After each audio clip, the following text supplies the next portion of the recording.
Greetings. What is up, you guys? This is All Day 1 on the PS4, and I'm going to be giving you a video on ranking Dr. Strange out of a score of 1 to 100. So the 10 different areas I'm going to be scoring him in on is his damage output, which is just general damage, his survivability, which is how long he can survive with his current state, with barely any gear on, his abilities that can keep him survived, with invulnerabilities, shields, healing, etc., etc. His versatility, meaning more than just one or two viable builds. His AOE effectiveness and his single target effectiveness. So basically trash mobs and boss damage. His resource consumption, basically how much resources he needs and how much it takes for him to use it. And then his crowd control effectiveness, meaning his stuns and immobilized and etc., etc. And then his trials, basically if it's easy for him to complete trials without being heavily geared. His farming effectiveness and his support effectiveness. So for his damage output, I gave Dr. Strange a solid 100 on his damage output.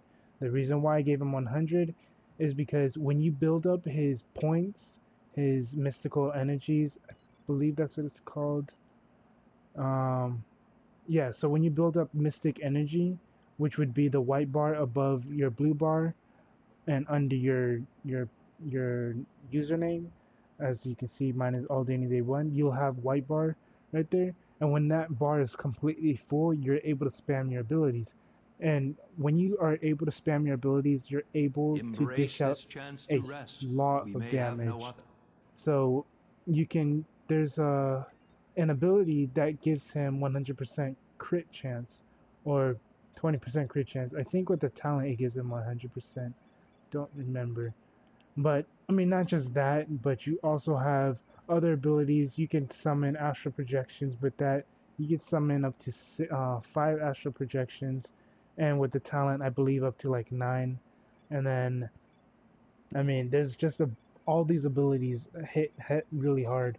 And his signature also, his signature has a quicker cooldown based off of how many abilities you use that has cooldowns. It reduces the cooldown for your signature by 2 seconds every time you use an ability with a cooldown. So you could potentially keep your signature up at all times, pretty much, just from spamming that white bar, your mystic energy abilities. So that's why I gave him a 100, because he's pretty much able to spam all of his abilities and just keep up heavy damage at all times. For his survivability, I gave him a 100 on that as well. So the reason why he got 100 is because he has the Shield of Seraphim, which gives him a shield and deflects enemies' damage, 50% chance to deflect enemies' damage, as well as healing 2800 damage, 2800 health. But not just that, he also gets rapid heal as well. So right here, rapid healing. So it applies to him and his allies. And if you don't want to use this, you could always use Guardian Seraphim. So when you fall below 50% health, you get the Shield of Seraphim to spawn up. And that just helps you a whole lot as well. Not just that, but he also has the Seal of Ashanti, which gives him a 20% damage increase and 20% damage resistance as well. So increasing his damage resistance. And then he also has the Astral Form, which lets him become invulnerable, as well as restoring his mana back, 150 mana per second. And then he also gets Images of Icon, which basically takes the aggro off of you, which increases your survivability. And it'll take the aggro off of you for a few seconds, but still that few seconds definitely helps a lot. And then I think that's about it. Yeah, that's about it.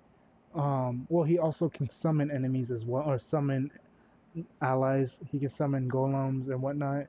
So that definitely helps out a lot with survivability. So with versatility, he also got 100 on that because he has 3 or 4 different builds that are super useful. You can use a full-on support build to help a team, buff the team, and you can use a straight DPS build or a straight summon build, and they can all work just as well as the next. So for his AOE effectiveness, I gave him a 90 on that, due to the fact that his AOE isn't like it's not a high ranged AOE ability. It's just more like small to mid ranged AOE. So that's why I gave him a 90. His AOE isn't the best. For his single target, I gave him a 90 because again, his single target isn't as strong as someone else like Kitty Pryde or Blade single target damage, or even Daredevil's single target. But yeah, other than that, I mean, he still has high damage output. For his resource consumption, I gave him a 90 on that. The reason why I gave him a 90 is because his abilities he has abilities that do use mana, and a lot of his abilities will use a lot of mana. But the reason why he also scored pretty high in his resource consumption is because when he has full mystic energies, he doesn't use any resources at all. The mystic energy basically it basically replaces your mana bar, and you just basically use no mana. It just uses your mystic energies. So that's why I gave him a 90.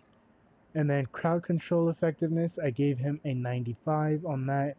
So the reason why he got a 95 on that is because for, what is it, Crimson Bands of Sidorak, immobilizes enemies. Winds of Watum knocks enemies back. He has images of Icon, which taunts enemies, which is a crowd control ability. He also has Icy Tendrils of Icthalon, which slows enemies as well, because it's a ice ability, and I'm sure that's all. I mean, I guess you can count fire abilities, burning damage, as a crowd control. I wouldn't necessarily count it as that, but I mean, if you're that type of person that would, then I guess you can count that. And yeah, that's basically. So he has Icy Tendrils of Icthalon, and Crimson Bands of Sidorak, and Images of Icon, which are all 3 what's it called, crowd control abilities. It even says crowd control. So, and they're all really good crowd control abilities, which is why I gave him a 95. It's not the best, but it's still really good. Well, not just that, but Winds of Watum. But yeah, they're not the best, but they are definitely up there. They can definitely help a team out and help him out as well. For trials, I gave him a 95. The reason why I gave him a 95 because I've seen mixed reviews. I've seen higher pros than cons though with his trials.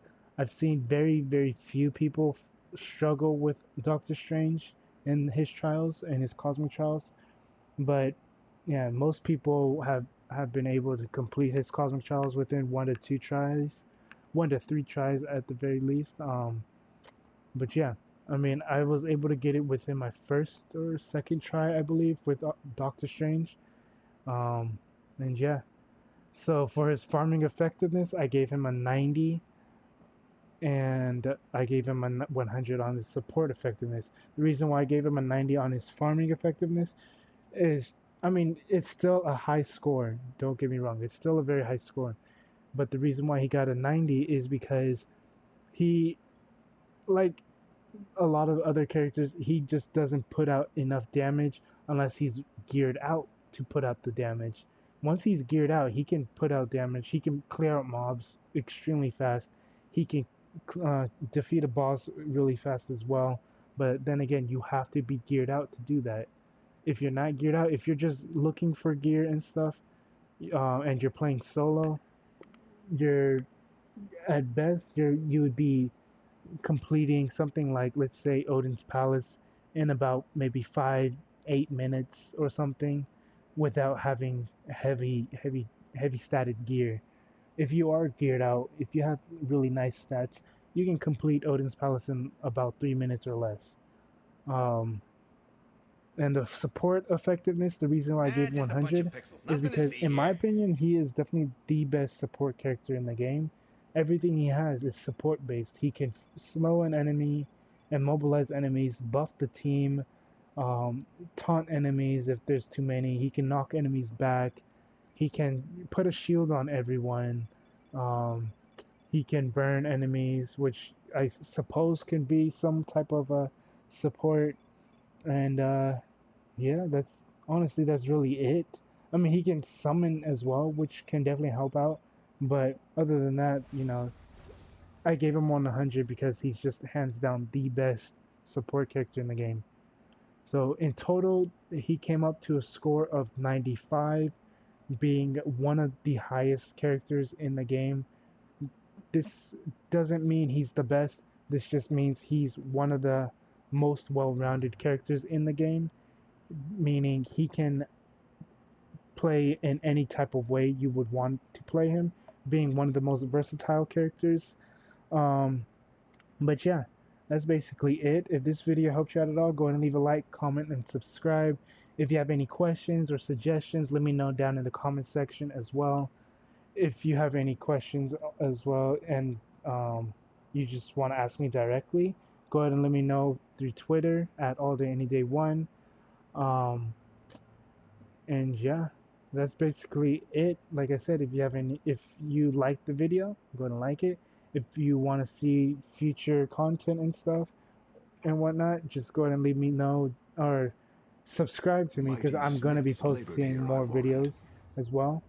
And yeah, that's basically it. This is All Day Any Day 1 on the PS4. Have a good day, good night, and peace.